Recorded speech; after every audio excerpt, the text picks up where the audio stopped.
Di balik tawa dan wajah lucu Semar, tersimpan kisah agung yang tak banyak diketahui. Ternyata Semar bukan manusia biasa, bukan pula dewa, melainkan titisan dari telur suci di Kahyangan. Inilah kisah tentang pecahnya telur sakti, persaingan dua saudara, dan lahirnya tokoh bijak penjaga dunia pewayangan. Sebelum lanjut ke kisahnya, jangan lupa klik subscribe, nyalakan lonceng notifikasi, dan like video ini biar kamu gak ketinggalan cerita mitologi Jawa lainnya yang penuh makna dan filosofi mendalam. Di atas langit yang tak terjangkau pandangan manusia, terdapat sebuah tempat suci bernama Kahyangan, negeri para dewa, tempat segala sesuatu bermula dan berakhir. Di sanalah keseimbangan semesta dijaga, dan segala makhluk tunduk pada hukum alam yang diciptakan Sang Hyang Tunggal, sumber dari segala kehidupan. Suatu hari, tanpa ada tanda-tanda sebelumnya, Kahyangan diguncang cahaya aneh. Awan-awan berubah warna menjadi keemasan, udara bergetar lembut seakan menyanyikan kidung sakti. Dari tengah pusaran cahaya itu muncul sebuah telur raksasa, mengambang di angkasa, memancarkan sinar yang begitu terang hingga membuat para dewa menutup mata mereka. Para dewa segera berkumpul. Batara Guru, sang penguasa Kahyangan, memandang telur itu dengan dahi berkerut. Belum pernah ada tanda seperti ini, katanya dengan nada penuh wibawa. Apakah ini pertanda kelahiran, ataukah ujian bagi para penghuni langit? Telur itu tidak seperti telur biasa. Kulitnya berlapis cahaya putih dan kuning keemasan, berpadu seperti siang dan malam yang berpelukan. Suaranya bergetar lembut, seperti napas alam semesta itu sendiri. Setiap kali telur itu berdenyut, terdengar suara dum, dum, yang menggema hingga ke bumi. Hari berganti hari, namun telur itu tak menetas. Para dewa mulai khawatir, karena setiap getaran dari telur itu mengubah cuaca Kahyangan, kadang membawa hujan bunga, kadang menimbulkan angin ribut.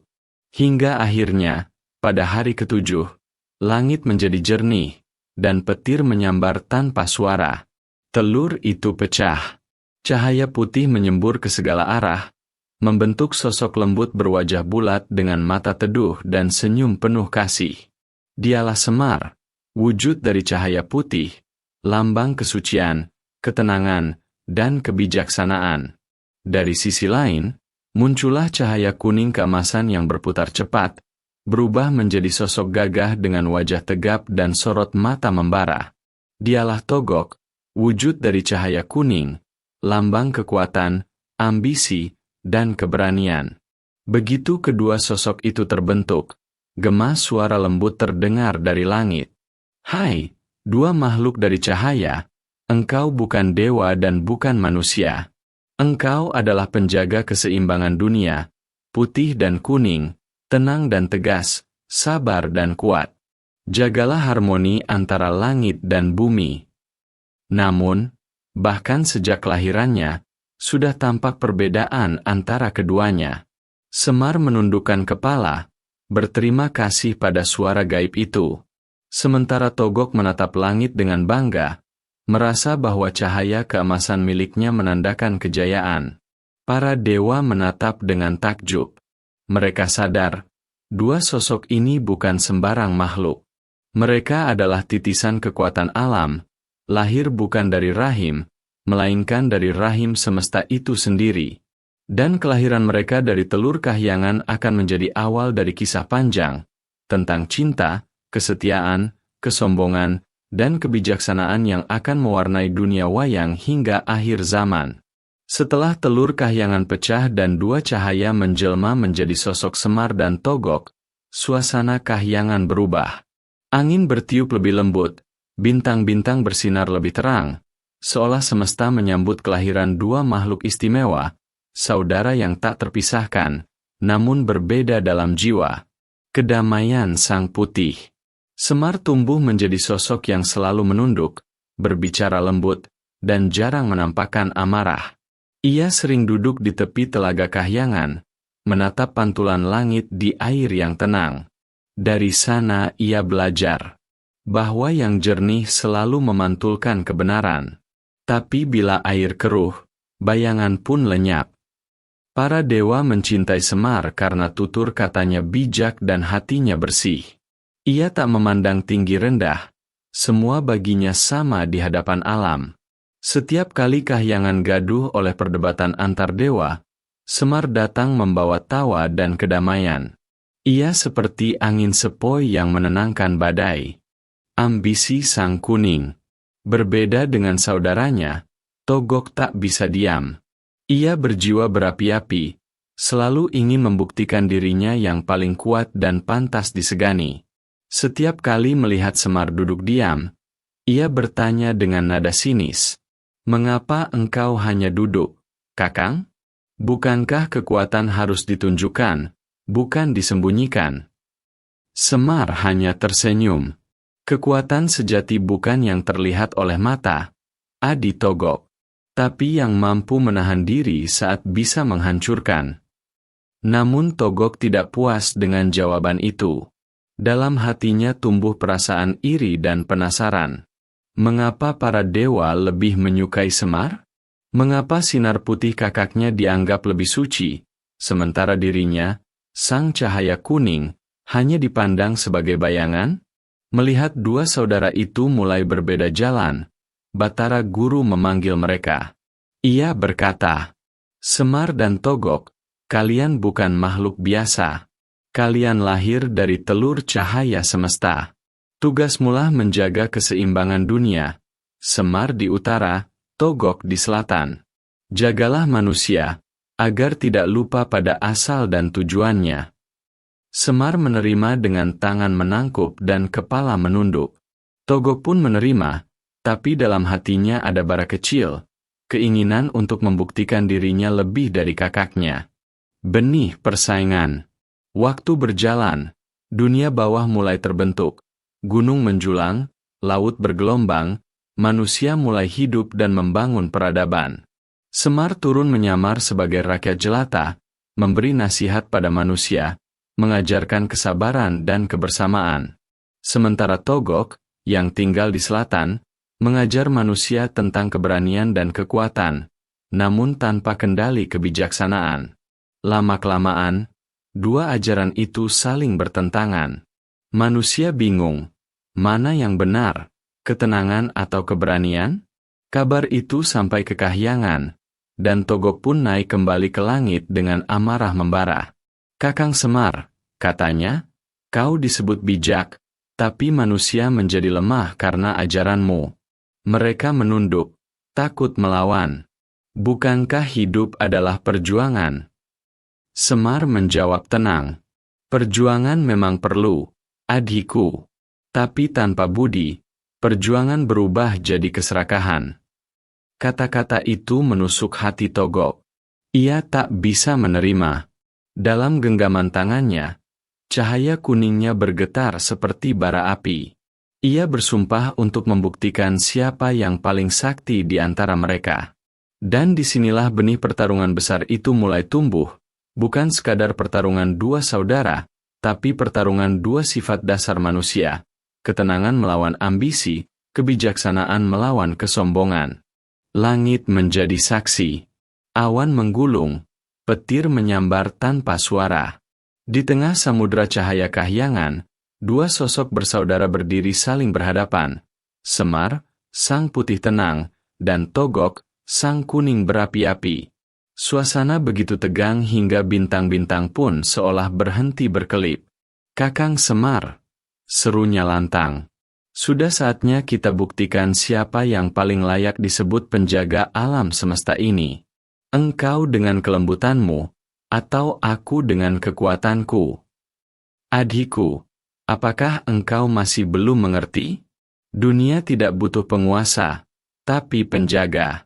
Tidak ada yang lebih tinggi atau lebih rendah, karena semua adalah bagian dari satu kesatuan." Tapi Togok tak mendengarkan. Ambisi telah menutup telinganya, membuat cahaya tubuhnya semakin panas dan bergetar. Ia menuding ke arah bumi di bawah mereka, dunia yang baru lahir dari kabut semesta. "Kalau begitu, kita buktikan. Siapa yang sanggup menelan bumi, Dialah yang paling sakti. Para dewa yang menyaksikan dari atas tak berani mencegah. Mereka tahu, takdir telah berjalan. Langit berguncang ketika Togok mengangkat kedua tangannya, membuka mulutnya lebar-lebar. Ia menarik napas panjang, hingga pusaran angin menyedot pepohonan, lautan, gunung, dan awan ke dalam dirinya. Suara gemuruh menggema. Kaum! Bumi bergetar, tapi Togok tidak mampu menahan kekuatannya. Mulutnya semakin terbuka, terbelah dari telinga ke telinga. Dagingnya robek, suaranya berubah jadi jeritan panjang. Ia memang berhasil menelan sebagian bumi, tapi tubuhnya tak sanggup menampung kekuatan sebesar itu. Mulutnya robek hingga ke pipi, tubuhnya memanjang aneh. Itulah awal bentuk Togok seperti yang dikenal manusia. Bermulut lebar, berleher panjang, wajahnya menakutkan namun menyimpan sisa cahaya yang dulu pernah suci. Melihat itu, Semar tidak marah, tidak pula sombong. Ia hanya menghela napas pelan.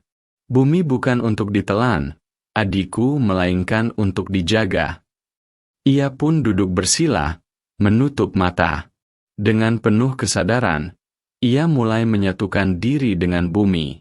Bukan menelan, tapi memeluk, membiarkan tubuhnya menjadi wadah seluruh kehidupan. Semakin dalam ia bersatu, semakin besar tubuhnya menjadi. Hingga akhirnya, bumi benar-benar masuk ke dalam dirinya, namun tidak membuatnya rusak. Ia menanggungnya dengan tenang dan penuh kasih. Pantatnya membesar, bundar seperti bumi, berat tapi kukuh. Dan dari sinilah bentuk Semar yang khas itu lahir. Perut buncit, pantat besar, wajah lucu, namun di baliknya tersimpan kekuatan semesta yang tak tertandingi.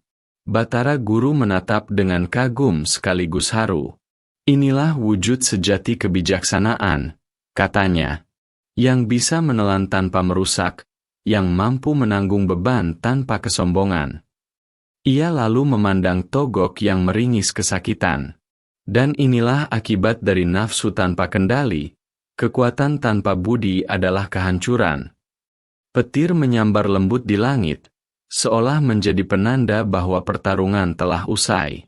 Togok tersungkur, sementara Semar tetap duduk diam, senyumnya tetap sama, teduh, damai, dan dalam. Sejak hari itu, para dewa memutuskan. Semar diberi tugas menjadi penjaga bumi, pengasuh para ksatria, dan penuntun manusia menuju jalan kebenaran. Togok dikembalikan ke selatan, menjadi simbol kekuatan tanpa kendali, penjaga dunia bawah, dan pengingat agar manusia tidak terjerumus dalam keserakahan. Langit kembali cerah. Namun sejak hari itu pula, manusia mengenal dua kekuatan abadi di dalam dirinya.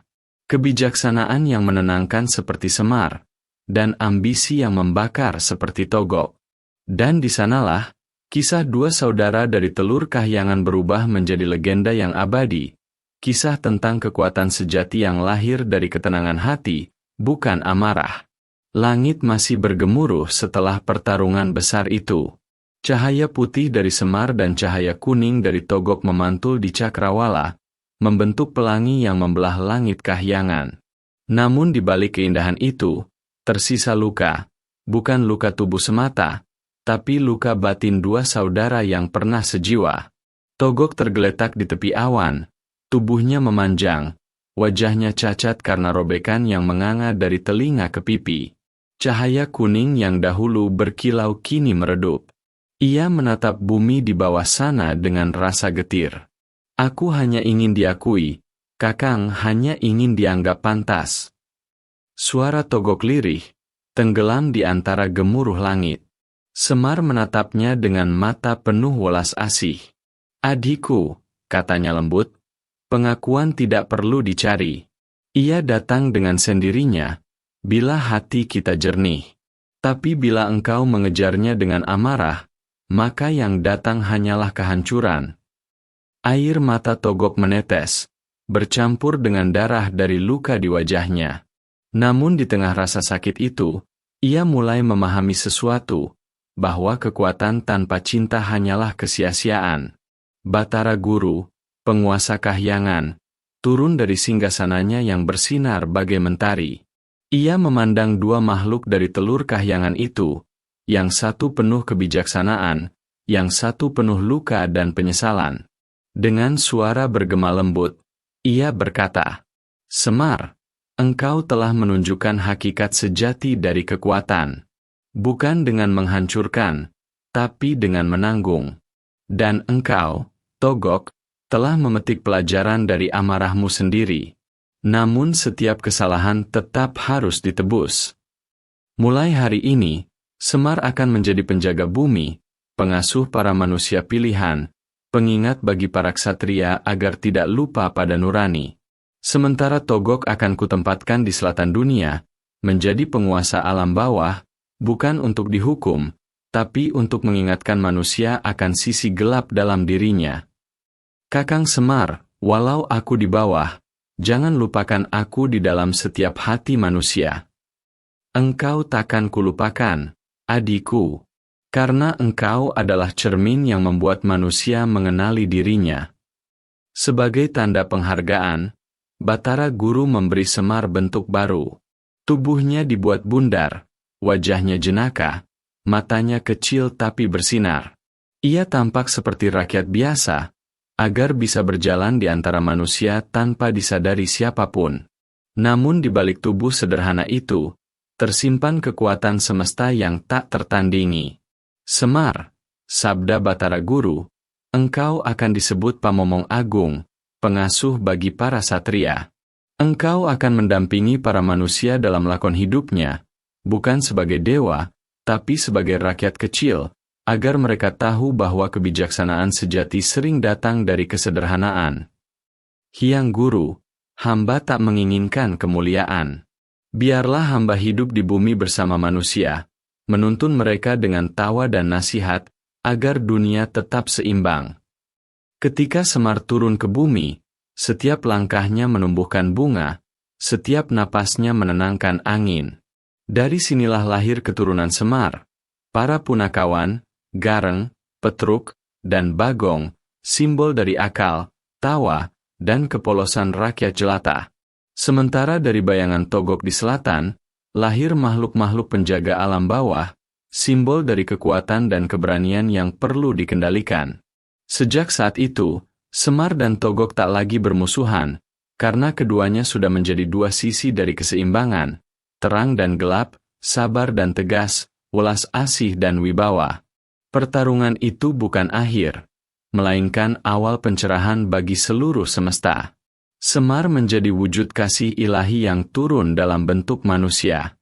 Sedangkan Togok menjadi penjaga batas, agar manusia tak terjatuh dalam keangkuhan. Dan dari keduanya, manusia belajar bahwa dalam diri setiap insan, selalu ada Semar dan Togok, dua saudara dari telur cahaya yang terus beradu di dalam hati. Waktu berlalu. Langit dan bumi kembali tenang setelah pertarungan besar dua saudara dari telur kahyangan. Namun gema kisah mereka tak pernah padam. Ia hidup dalam bisik angin, dalam kidung wayang, dalam tawa dan tangis manusia yang berjalan di antara terang dan gelap. Telur sebagai lambang kehidupan. Telur kahyangan tempat Semar dan Togok dilahirkan bukan sekadar benda gaib, ia adalah lambang kehidupan itu sendiri.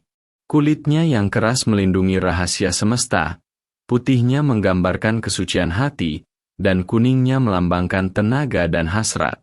Ketika telur itu pecah, lahirlah dua kekuatan abadi yang juga hidup di dalam diri manusia. Semar, si putih, lambang ketenangan, kesabaran, dan kebijaksanaan. Togok, si kuning, lambang semangat, ambisi, dan kekuatan batin. Keduanya bukan musuh sejati, melainkan dua sisi yang saling melengkapi. Tanpa semangat, manusia tak akan maju. Tanpa kebijaksanaan, manusia akan hancur oleh keserakahannya sendiri. Semar, dengan tubuh gemuk dan wajah lucu, bukan sosok yang hina, tapi justru simbol dari kesempurnaan batin. Pantatnya besar karena ia pernah menanggung beban bumi, Perutnya buncit karena di sanalah dunia tersimpan dalam kasihnya. Ia berjalan di antara raja dan rakyat jelata, menjadi jembatan antara langit dan bumi, mengajarkan bahwa kemuliaan sejati tidak perlu dipamerkan, cukup dijalankan dengan ketulusan. Dalam wayang, Semar selalu hadir saat para ksatria tersesat arah, bukan membawa senjata, tapi kata-kata yang menyejukkan hati. Ia menjadi suara hati manusia yang berkata lembut di tengah hiruk-pikuk dunia. Togok, meski sering dianggap buruk rupa, bukanlah kejahatan murni. Ia adalah cermin dari sisi gelap manusia, keberanian, ambisi, amarah, dan keinginan untuk diakui. Sisi ini tak bisa dihapus, karena justru dari sanalah manusia belajar tentang batas. Tanpa Togok, manusia akan kehilangan arah untuk mengenal Semar di dalam dirinya. Maka, Togok bukan musuh. Ia adalah guru keras yang menegur dengan cara berbeda, lewat penderitaan, kegagalan, dan kejatuhan. Dari luka-luka itulah lahir kebijaksanaan sejati. Pesan dari dua saudara. Dari telur kahyangan, dunia belajar bahwa hidup adalah keseimbangan antara cahaya dan bayangan, antara akal dan nafsu, antara tawa dan air mata. Semar dan Togok adalah dua saudara yang kini hidup di dalam setiap diri manusia. Ketika manusia sabar, rendah hati, dan mampu menahan amarah, Semar sedang bicara di dalam dirinya. Namun ketika manusia sombong, tamak, dan tak mau mengalah, Togok sedang mengambil alih hatinya. Keduanya harus hidup berdampingan, karena hanya dengan memahami sisi gelap, manusia bisa benar-benar mencintai terang. Maka, setiap kali dalam memulai lakon wayang dan suara gamelan menggema, ketika Semar muncul di panggung dengan tawa lembutnya, sesungguhnya yang berbicara bukanlah sekadar tokoh pewayangan, melainkan suara nurani alam semesta, pesan dari telur cahaya yang pecah di awal zaman. Ingatlah, anak manusia, kekuatan tanpa budi akan menghancurkan, tapi budi tanpa keberanian akan hilang dalam diam. Jadilah seperti Semar yang menanggung dunia dengan senyum, dan belajarlah dari Togok, agar amarahmu berubah jadi keberanian yang bijak. Herba. Begitulah akhir kisah, asal-usul Semar dan Togok, dua saudara dari telur kahyangan. Sebuah legenda yang tak sekadar cerita, tapi cermin bagi setiap jiwa yang mencari keseimbangan hidup.